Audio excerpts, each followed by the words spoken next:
శుభోదయం.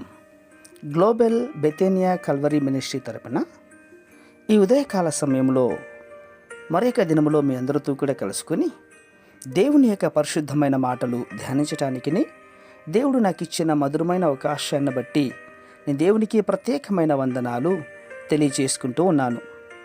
ఈరోజు కూడా పరిశుద్ధమైన వేద గ్రంథంలో నుండి మరొక అద్భుతమైనటువంటి మాటను చదువుతున్నాను. దయచేసి గమనించండి. కీర్తనల గ్రంథము 73వ అధ్యాయము 25వ వచనాన్ని నేను చదువుతున్నాను. దయచేసి గమనించండి. కీర్తనల గ్రంథము 73వ అధ్యాయము 25వ వచనము.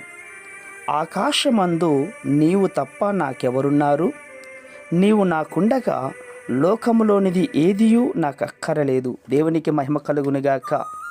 అవును ప్రియులారా, ప్రభువు ఉన్నటువంటి చోట మనం ఉన్నప్పుడు మనకు ఏ కొరత కూడా ఉండదు. ఎందుకంటే బుద్ధి జ్ఞానముల సర్వసంపదలు ఆయన యందే గుప్తమై ఉన్నవి కదా. ఆయన సన్నిధిలో సంపూర్ణ సంతోషము ఉంది. ఆయన కుడి చేతిలో నిత్య సుఖములు కూడా ఉన్నాయి. అవును నా ప్రియమైనటువంటి సహోదర సహోదరులారా, ప్రభువారు మనతో ఉన్నప్పుడు అది అగ్నిగుండమైనా సరే ఆనందంగానే ఉంటుంది.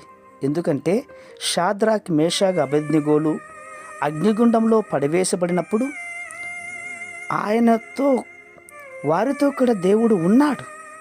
కాబట్టి వారి తల వెంట్రుకలలో ఒక్కటి కూడా కాలిపోలేదు. అంతెందుకు, దానియేలును సింహపు బోనులో పడివేసినప్పుడు కూడా దేవుడు ఆయనతో కూడా ఉన్నాడు. కాబట్టి సింహాల యొక్క నోళ్ళు మూయించబడ్డాయి. నా ప్రియమైనటువంటి వారులారా, నీతో నాతో దేవుడు ఉండాలని ఆశ కలిగిన వారమై జీవిద్దాం. ఎందుకు అంటే ఆయన మనకు సమీపంగా ఉన్నాడు కాబట్టి.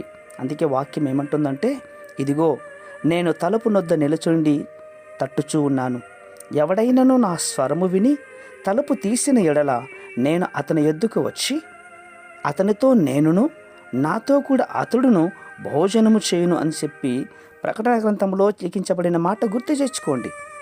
మన చుట్టూ ఉన్నటువంటి ప్రజలు ఇదిగో ఈయనతో, ఇదిగో ఈమెతో దేవుడు ఉన్నాడు, వీరి మధ్యలోనే నివాసం చేస్తున్నాడు అని గుర్తించినట్లుగా ప్రభు యొక్క సన్నిధిని కాపాడుకునే దానికోసమే మన హృదయమును దేవునికి అప్పగించుకోవాలి. విరిగి నలిగిన హృదయముతో దేవుని సన్నిధానంలో ప్రార్థనలు చేయాలి. తప్పక ఆ ప్రార్థనలకు దేవుడు బదులిస్తాడు. ఆయన మనకుండగా ఈ లోకంలో ఏది కూడా మనకు అక్కర్లేదు ప్రియులారా. అట్టి కృప దేవుడు దయచేయునుగాక. పరిశుద్ధమైనటువంటి మా ప్రియ పరలోకపు తండ్రి, నిజమే నాయన, ఈ లోకంలో ఉన్న ఆస్తి, అంతస్తు, వెండి బంగారాల కంటే మీరిచ్చే ఆశీర్వాదం చాలా గొప్పది నాయన.